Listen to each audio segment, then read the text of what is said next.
This is the Bloomberg Surveillance Podcast. I'm Tom Keene, along with Jon Ferro and Lisa Abramowicz. Join us each day for insight from the best in economics, geopolitics, finance, and investment. Subscribe to Bloomberg Surveillance on Demand on Apple, Spotify, and anywhere you get your podcasts, and always on Bloomberg.com, the Bloomberg Terminal, and the Bloomberg Business app. Let's get up front of Carl Riccadonna. I got a bigger, broader question for him. Let's go narrow tomorrow. How do you interpret average hourly earnings within the 47 other measurements of wage growth that are out there? Average hourly earnings are telling us that we are not there yet in terms of the Fed being able to declare mission accomplished. Average hourly earnings running at 4% are still too hot for inflation to be sustainably at a 2% run rate, especially as we look at the core numbers. And even more important than average hourly earnings is the employment cost index wage and salary component. That's running at 4.6. It needs to be at 3% or less to be consistent with 2% core PCE inflation. So we are simply, there's lots of good progress. The glide path is looking in the right direction, but there is still further room to run before we can feel more comfortable. Carl, I got to go to 60,000 feet here. You're really good at this. Peter Drucker, 1991, on the new productivity. Do we have any clue, given our labor data that we're in right now, what the productivity, the efficiency, the efficacy of our labor is? I would suggest we're flying blind. I think we are still flying blind post-pandemic, Tom, and we've seen some wild swings in productivity due to labor shortages and then the rebound in participation. Lots of kind of wild swing factors are really distorting the numbers. That big surge we saw in GDP growth in Q3, of course, distorts productivity. That's not the beginning of a trend. That was a one-time flash in the pan. We can see that in the tracking forecasts for Q4. So there really is still a lot of instability and noise that we have to look through to get a clearer perspective. Now, what I think does give us some sense of the trend when we have extended periods of labor scarcity and high labor costs. Typically that pushes businesses, encourages them to make the kind of productivity enhancing capital investments that do lead to a productivity boom. But we're still not out of the woods yet. The labor data does look to be moving to a more balanced state where maybe we have less labor cost pressure 6 months from now, for example. And then that would say maybe there'll be less of a productivity flare-up than we might be anticipating. Of course, AI is a big wild card, but I think it's a little bit too soon to be factoring that into the macroeconomic data on that kind of scale. If you are just joining the program, we did just get a 1-2 punch, better than expected jobs data with the ADP report coming in hotter than expected and then initial jobless claims coming in lower than expected. You could see an extension in the move with 10-year yields now creeping closer to that 4%, 3.99% if you round up about just less than 1 basis point. Carl, how much are you looking at a market that is screaming that we are not going to have any recession anytime soon without some sort of exogenous shock? Well, I think the market signal is very important, but that market signal will be very subject to the macroeconomic data trend. And we are certainly moving to a slower pace of activity than where we were, for instance, in Q3 of last year. So it is a slower profile in the first part of this year, which will mean less hiring. That puts pressure on margins and revenue gains and whatnot. If there's slower nominal GDP, then those things tend to slow down as well. So it'll be a challenging macro environment, which will be an environment in the first half of this year where the macro variables really do drive the narrative, as we'll get some clarity on whether it's a bumpy landing, soft landing, no landing, et cetera, et cetera.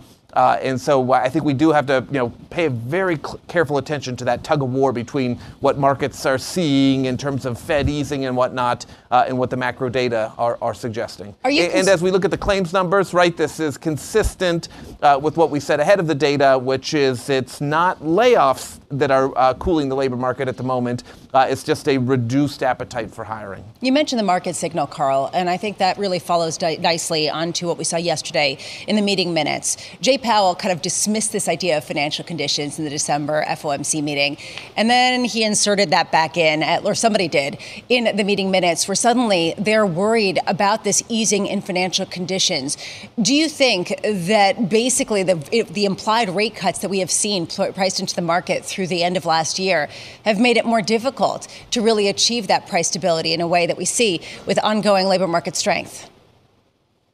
I think that the easing of financial conditions, which is pretty substantial, our own BNP Financial Conditions Index would say that the moves from the highs are equivalent to maybe 100 basis points of Fed cuts. That complicates the exit process. Now, the Fed knows full well that when they shift from the risk of there being more hikes to either being on perma-hold or moving to a lower policy rate, that there's always going to be that kind of easing of financial conditions that takes place. But absolutely, this does complicate the process. We heard that in the minutes, the line that said, the easing of financial conditions, the scope or the magnitude of it could jeopardize the Fed's path. If we have a real reacceleration in the economy, then that last mile in the inflation fight becomes more difficult, and that's going to slow down the Fed in that process. What I thought was interesting in the minutes was usually the Fed has the boilerplate language. If it's hotter, we'll go higher. If it's cooler, we'll go lower. And they didn't do that. It was, I think, on page 8 of the minutes where they talked about,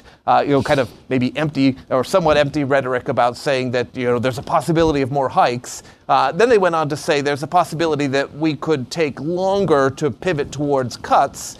But they never then added the other side of the scale, which is, and if things are cooler, we could go sooner. So that tells you they're very sensitive to the market reaction to the December press conference. Carl, the fact that we were all wrong last year and that we got this wonderfully buoyant economy, and right now, John, a 3.8% statistic on the unemployment rate guesstimate for tomorrow. Carl, are we fully employed? I mean, there's a lot of Americans flat on their back. But are we fully employed in America? As we look at the aggregate data, right, the unemployment rate below 4%, if we look at the wage trends, I think it's pretty apparent that we have been in a period of full employment, and that largely explains those wage pressures. Now, the labor market is cooling, so while we may be fully employed now on the eve of the December jobs report, by the middle of the year or later, I think that there could be a hotter debate about whether we still are at full employment, because we will see those wage pressures coming down as the unemployment rate drifts higher. And that will create some slack, which is a welcome development after the last 2 years post-pandemic environment to get us that last mile back to 2%. Of course, full employment is very important, but as Jerome Powell reminds us in nearly every press conference, right, price stability is the bedrock or the foundation of a stable economy. So we can't just push the unemployment rate as low as we can go without taking into consideration that trade-off with the inflation dynamics. And that was actually something that was highlighted in the minutes yesterday as well, where now policymakers are starting to think about the trade-off on the dual mandate. So there's more weighting to both factors on the dual mandate relative to where we were over the last several quarters. Hey, Carl, just quickly, just to recap, expectations tomorrow. What are the numbers for you and the team? Well, I'm eyeing this hissing sound in the labor market. We're gradually losing momentum, so I think 165-ish on the number, which now turns out to be just slightly below the consensus forecast, and I would watch for some slack in the unemployment rate. I actually think maybe a 0.2 increase up to 3.9%, with still those persistent wage pressures in the background. Keep in mind, inflation is a lagging indicator, and so is labor inflation. Carl Riccadonna, appreciate it. Happy New Year, sir. Carl Riccadonna of BNP Paribas. Joining us now, Katy Kaminski, Chief Research Strategist of AlphaSimplex, punishing that bond market, Katy. You were short, we talked about it, it felt good for a while, then this market turned. Katy, I guess you're still short after the pain of the last couple of months, and what changed for you? No, trend signals have finally turned long, and I think this is an epic signal for the market because we have been short for 9 quarters. This has been one of the longest shorts in trend following history over the last 20 to 40 years. And I think this is important because it signals the end of the tightening cycle, and it suggests that we're going through a regime change and that we need to start looking at the next phase of the bond market. And for me, that's looking for a steeper yield curve. And I'm trying to think about what is going to be the catalyst for that as the next phase of this trade. It's one thing not to be short, Katy. It's another thing to be aggressively long. Where does trend following signals send you? So right now, they're still rather muted, but I think the key that we're going to have to watch is how fast are cuts coming. And I also think we have to be a little bit nervous, too. We need to watch what's happening with supply and treasuries to look at the end of the curve to see what's happening there as well as we try to navigate this year as weaker data might come in and as we try to roll over debt throughout the year. So I think this is going to be a year to watch the shape of the curve and to see where the curve actually settles out. When you talk about a steepening in the yield curve, it can come from two places. It can come from short-term yields coming down in response to Fed rate cuts, or it could come from longer-term yields rising aggressively. Are you basically saying because you are no longer short treasuries, that you see it more coming from the front end with more aggressive rate cutting cycle than people are expecting? Well, that's the trade that everyone's focused on. And I think that's where everyone's focused right now. You were just mentioning it, that, we're focused on how soon are cuts coming and when are we going to see the shorter end of the curve sort of deepen so that we have this more steep yield curve. I think where you have to worry, the typical thing that would be the challenge is if we start to see more challenging effects on the long end of the curve, aka, poor fixed income market on the long end. So that would happen if we had trouble in terms of valuations for debt. And so that would happen if we had poor auctions in the treasury market. So that's something I'm going to be watching this year. Katy, let's talk to Global Wall Street right now that hangs on your every word on trend-based CTA technical analysis. So we had a trend to a higher yield in the 10-year. We've rolled over. The indeterminate point I call soup. Are we in a trend of soup now, indeterminate? Or can you state that we have a trend towards lower yield? Is a trend in place of higher prices and lower yield? So we hit the inflection point and we've started moving towards longer signals, especially in most asset classes, particularly equities. We've also seen very strong short signals in the US dollar. So we've really seen that inflation trade that we were seeing for pretty much 2 years dissipate and move past a point where we're moving towards a new trend.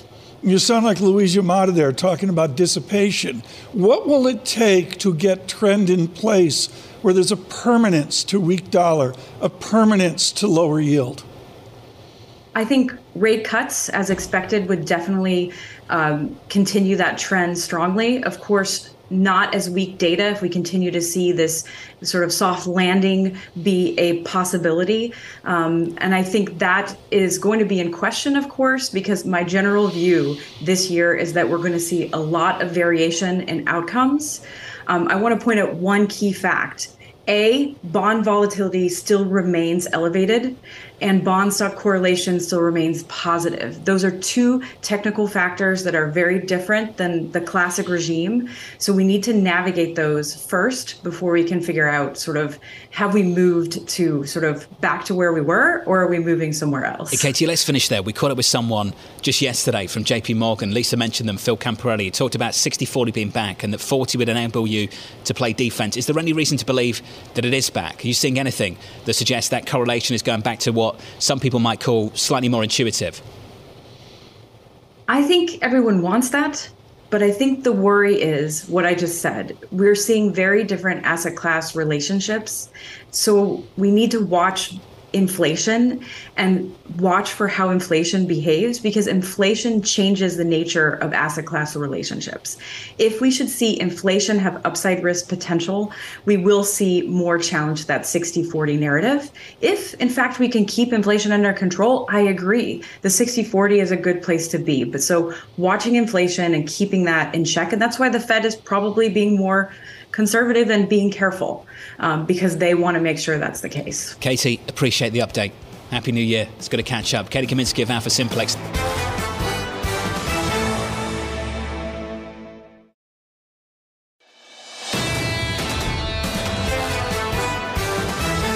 Edward Mills joins us. Ed Mills, Washington policy analyst at Raymond James. Ed, you've got a very domestic note today with domestic issues. Jon Ferro mentions the idea of our foreign wars. Is there a foreign policy stance among Republicans and Democrats on Capitol Hill?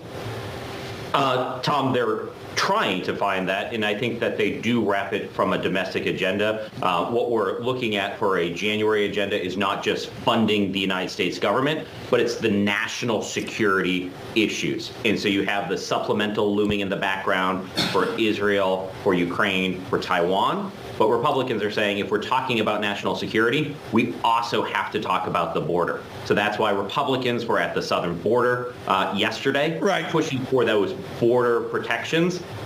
But the problem for them is that they continue to lose members, and they're down to 219. Usually you need 218 to get something through the House. So they have really strong border policies, but right now they don't have the votes. What is the Democrat Party view on a national security issue at the border? Do they agree? Is it a nuance? Do they flat out disagree with Speaker Johnson? So I think it's a little bit nuanced. In the bill that failed in the Senate in December, there were some border funding provisions. What we have right now is that Democrats understand that they need to do more on the border. There's been negotiations, but they certainly don't want to go as far as House Republicans have been pushing for. They call it H.R. 2, the Protect the Border Act. That's real changes to asylum. That's changes to kind of e-verify systems in the United States. That's rebuilding the Trump border wall. Those are a step too far for Democrats. What I think we have to see is that Democrats have to go further than they're comfortable with to get the other provisions, but we are in that period of trying to figure out exactly where that line is, and so we're going to go right up to it and potentially have a government shutdown come January 19th or February 2nd, the two funding deadlines that are approaching very quickly here. That's where I wanted to go, Ed. There seems to be a sort of a subtle shift in the Republican Party moving away from just tying some of the border kinds of security provisions to funding for Ukraine and Israel, to moving it more broadly, to shutting down the government if they don't get what they want. Does that make it so much more likely that we are going to get a government shutdown? It doesn't even matter. It's a great question, Lisa, and I think that we're kind of right on that precipice of either grand bargain or bust, because we probably have to watch what develops in the Senate, but you do have this sense that Republicans want to fight, that they want to show that they are pushing for border security and want to push for more than what Democrats want, and sometimes by having that shutdown really elevates their point. However, Republicans also want to have the ability to say they got something done, that when they run for re-election here in November, that they can point to an accomplishment. And so that's where the grand bargain comes in. There is still a strong desire in D.C. to support Israel, Ukraine, Taiwan through a defense supplemental. And if you can put that all together, and we have to remember that even if we shut down the government, at some point we're going to reopen it. So it's just a question of how far and how much drama there is. But at Raymond James, we always do point out that in past government shutdowns, on average, the S&P 500 has been up by 3.2%. So from a market perspective, we kind of tend to discount the fact that the government could shut down because it always reopens. Talking about drama, Donald Trump, we're talking about January 15th. We've got the Iowa caucuses. Then we've got New Hampshire on January 23rd, where we have the first primary in the country. How much does it change the calculus if Donald Trump, as expected, wins the primary races in those two states, and we do get the sort of feeling that he once again is at the helm very much of the Republican Party? So, Lisa, I think at that point, what you would see is that the voice of Donald Trump becomes even more important in congressional fights. Right now, a lot of the times when he sends out a message or sets a policy stance, it's noticed in D.C., but it's not truly followed. If he reestablishes himself as the head or the de facto head of the Republican Party and looks like it's going to be the nominee, then if he comes out and says, kill this bill, don't vote for this, you have to fight stronger on border security, that makes it much harder for Republicans to cut the deal. And so that's putting pressure to try to do it sooner rather than later. If they can get it done by that January 19th deadline, that is after the Iowa caucuses, but before that momentum could build, Alternatively, if you have someone like a Nikki Haley emerge, I think the markets would start to kind of surge because there is a sense that she is a stronger candidate against Biden, the likely Democratic nominee, and it gives a little bit more wiggle room for House Republicans and or Republicans generally in D.C. to potentially cut that deal. That's the range of outcomes, Ed. You've got to tell me your base case for the next month. What do things look like? The base case is drama, brinkmanship. It does seem like we could easily get that government shutdown, but from a market perspective, I tell clients to kind of pay attention to that longer term provision. I do think we will get government funded. We will get a defense supplemental. We will get something on the border. It's just a question of timing, John. Ed, thank you, buddy. Good to catch up. Happy New Year, sir. Ed Mills there of Raymond James. Steve Trent says American Airlines analyst over at Citi is still optimistic, writing this: premium economy traffic flow, international momentum, and loyalty and co-branded card strength should continue to support network airline revenue. TK, that is the constructive view from Steve and the team. Mr. Trent owns the high ground on this. You do this with the grind at Stuyvesant, then on to Pennsylvania. Then you go north into the middle of nowhere where there's no airports, Tuck. And you go, someday at Tuck, I'm going to be an airline analyst. Trent darkens the door today. Good morning. Great to have you with us here. What's the level of enthusiasm? You have a buy on United. You published that yesterday. People think you're nuts on this. How do you have a buy on an industry that seems so beleaguered? No, and thank you for having me, and Happy New Year to you guys. I think I have enthusiasm in spots. So when we look at what's going on in the space right now, you're really seeing a lot of the economic value going largely to two airlines, Delta and United, if we're talking about the United States market.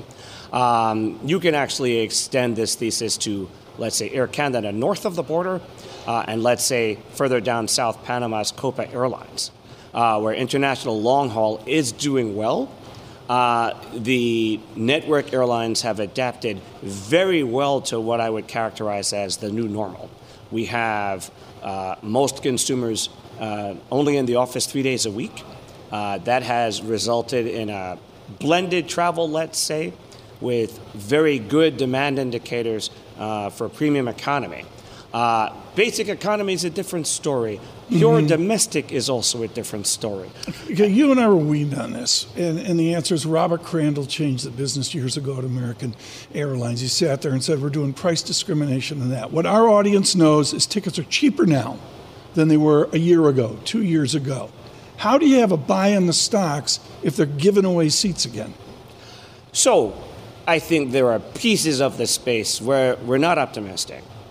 We certainly don't have a buy on the whole group.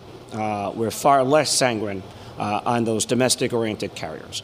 But when one looks at the supply situation now, if you go back to 2019 and compare domestic capacity versus the U.S. economy, you roughly had $23.20 some odd cents of economic activity per available seat mile. Go to 2023, we had roughly $28 of economic activity per available seat mile. So capacity has grown. The U.S. economy has grown more. I think the argument we're trying to make is not to buy everything, but to be selective in those network carriers that have very specific attributes, such as very strong loyalty and co-branded card. We think that's helped these carriers to de-risk their earnings stream. International long haul, and this very good setup in terms of their cabin offering. Blended travel, economy plus, that's really been the big mover. How much would oil prices have to rise for you to get less constructive on American? In terms of Delta and United, those are really the two I like. I'm, less sanguine on the others, quite frankly. I think if oil prices rise, it would really depend how they rise. Do you get an oil price rise because there's better global economic activity? I'm not necessarily perturbed by that because you have the likes of Delta, Copa, that can price that in to business travelers and higher end travelers. If we get an oil price spike that, crude goes up $20 a barrel overnight, that's a whole different ballgame, which is, I don't see anybody predicting. But if we, in that instance, for example, that's actually a tough situation for the group because it's very hard to pivot, maybe unless you're Southwest Airlines, and at least temporarily you have a large hedge position. Lisa has talked about this, the way these airlines are essentially just credit card companies now with airplanes bolted onto them. Who's absolutely nailed their loyalist program when you look across these airlines, these companies? Who's got it nailed down? Delta's really, I think, head and shoulders above most everybody else. Why is that, Steve? So if one looks at their brand, they were thinking back to those, terrible pandemic days. They were the very last airline to finally unblock that middle seat. As consumers were just starting to get comfortable again with sitting next to strangers, even strangers wearing masks. Delta is the only major U.S. airline that did not dilute its equity holders during the pandemic. No convertible debt offerings, no equity offerings. No seats in their lounge. Brammo about fell off her chair there when you're talking up Delta. Give us an anecdote on Delta, Lisa. No, I mean, listen, let's get the smallest violin possible out. But I'm just thinking, of all of the massive lines outside the Delta lounge with people bringing their American Express card and pulling it out and saying, but I'm the real guy. I mean, how much is this really going to diminish the people who are loyal flyers? You know what? And that's actually a hallmark of success right there. So if you look at the loyalty program revenue, they did $4.1 billion in 2021. They did $5.5 some odd billion in 2022. They're probably going to close in on $7 billion. They're going to, I think the print for 4Q is on January 12th or thereabouts. So that trajectory and what they're doing on the co-branded card, they have such a good brand. And for any large bank, they're probably the best counterparty and get very good economics on this program. Fast forward 5 years from now, how much of the revenue of a Delta is going to come from the card effort? Yes, I think if one looks at the pure economics of it versus just the stuff that runs through the income statement, sort of two different pieces of flow there, I think that, you could have something conceivably 5 years from now that's a good, 10 to 15% higher than it is today, which on the surface doesn't sound like that big a deal. But when one thinks about what kind of margins you get on co-branded card revenue, versus main cabin passenger revenue, the mixed impact is big. The de-risking of the earnings stream is also significant. So once again, I'm not constructive on every single U.S. airline. Sure. There are two I really like, and then I'm less sanguine on most of the rest. I can tell you the loyalist programs, the actual loyalists, Tom, hate this. The people who actually fly on the planes. They hate it because they believe that if you can acquire the same status just by spending on a credit card, it's just a cheat code. It's not the same as actually being a loyalist and flying every single day on the planes. I know you're one of them. I know a lot of people following this program at home are the same as well. I'm mixed because on one hand, it's a democratization of a very otherwise sort of gross system where some people are preferred and that are allowed in first and you're better and this and that. Like it's sort of a social experiment when you go to the airport and people start getting angry and start lining up and pushing each other. To your good point, I had a round trip recently where there was not a single available seat in the lounge, both ways as well. Steve Trent, I've got to talk to you about the dangers that are out there. All of us were just foundationally shaken by what we saw at Haneda in Tokyo here in the last couple of days. I think of Kai von Rumer at Cowen, your great colleague here in the aerospace and airline game, and the dangers that are out there. Kai lived it decades ago as well on an ugly flight. How safe are our runways? With all of your knowledge, all of your intake, how safe are the runways of American airports? Yeah, great question. And my heart goes out to the folks over in Japan, not just for the plane accident, but the earthquake itself. When one looks at the system in the United States, we have very strict rules here. Very strict rules on air traffic limitations, on how many air traffic movements each controller is supposed to monitor.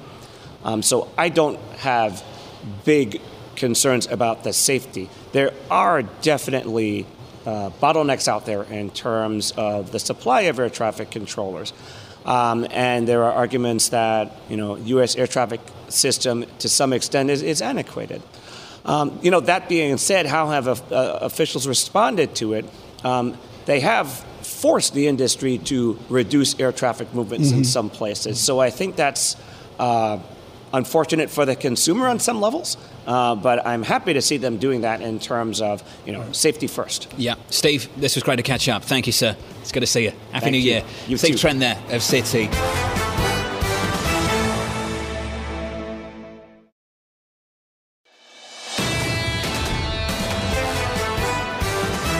Let's get to it right now. Sarah Hewin joining us. And this is something Jon Ferro has not forgotten about. I have. And that is Europe, the head of Europe and America's research at Standard Chartered. I want to digress here, Sarah, away from the U.S. economic data we're going to see. And we haven't even addressed at the beginning of the year the challenges of Christine Lagarde. How are her inflation challenges different than those of Jerome Powell?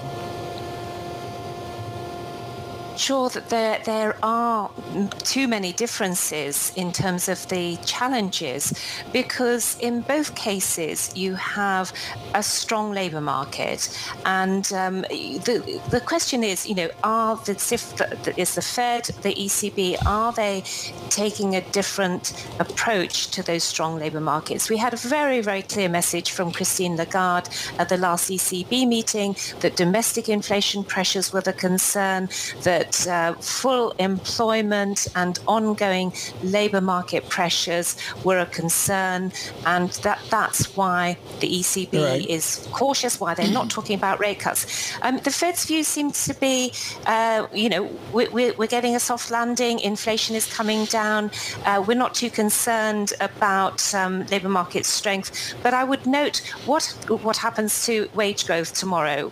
We saw for the November payrolls report, average hourly earnings up stronger than expected. So that could be a concern going forward. Well, let's go right there, because that was, I thought, the high point of your research note on wage growth. You take average hourly earnings, AHE. I bring it over to ECI, which is wages and benefits. What's the efficacy of AHE for you tomorrow at 8:30?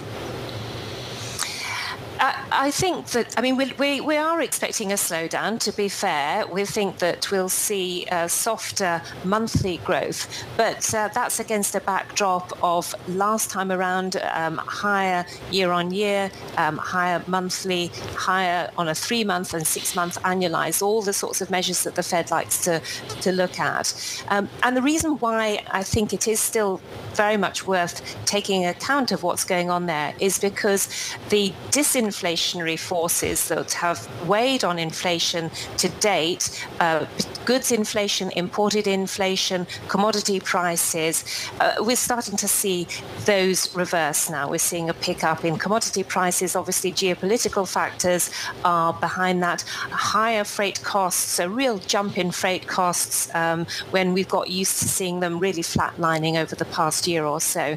And what central bankers will be concerned about is that you haven't brought your core inflation down far enough before the benefit from weaker energy and food prices starts to reverse, and your headline inflation catches up and starts to take over. So the wage earnings section is very important, not just for the Fed, but also for the ECB. But I would say at the moment, central bankers are taking a slightly different slant on what's going on and those fundamental drivers of domestic inflation pressures. With that in mind, Sarah, when you compare and contrast, you and a team, the differences between the ECB and the Federal Reserve, how different are the thresholds for rate cuts? Who goes first? What have you penciled in for 2024?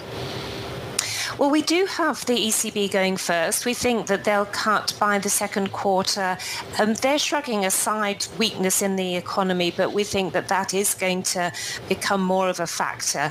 Obviously, inflation this time around for December is likely to nudge higher year on year because of base effects, but the broad trend is moving in the right direction. And ultimately, we think that by the second quarter, by the the next set of forecasts that we get, I guess, for June, they will be signaling clearly that there will be inflation on target over their time horizon. Possibly they get there a little bit earlier, but we do see a sort of more cautious approach from ECB. So we think second quarter rate cuts. For the Fed, we've got the third quarter factored in. But I have to say that the commentary that we had at the last FOMC seemed to be giving greater emphasis to perhaps the underlying growth of the economy and potentially the need to not over-tighten or not hold rates too high for too long, which could suggest that they move earlier than the third quarter. Obviously, markets are expecting that they could move as soon as the next couple of months. We think that will be too soon. The minutes, I suggest, were more cautious than maybe than Powell's commentary after the last FOMC meeting. That tug of war between market expectations and communication from the Fed continues. Sarah, great to catch up. Happy New Year. Sarah Hewin there. Subscribe to the Bloomberg Surveillance Podcast on Apple, Spotify, and anywhere else you get your podcasts. Listen live every weekday starting at 7 a.m. Eastern on Bloomberg.com, the iHeartRadio app, TuneIn, and the Bloomberg Business app. You can watch us live on Bloomberg Television and always on the Bloomberg Terminal. Thanks for listening. I'm Tom Keene, and this is Bloomberg.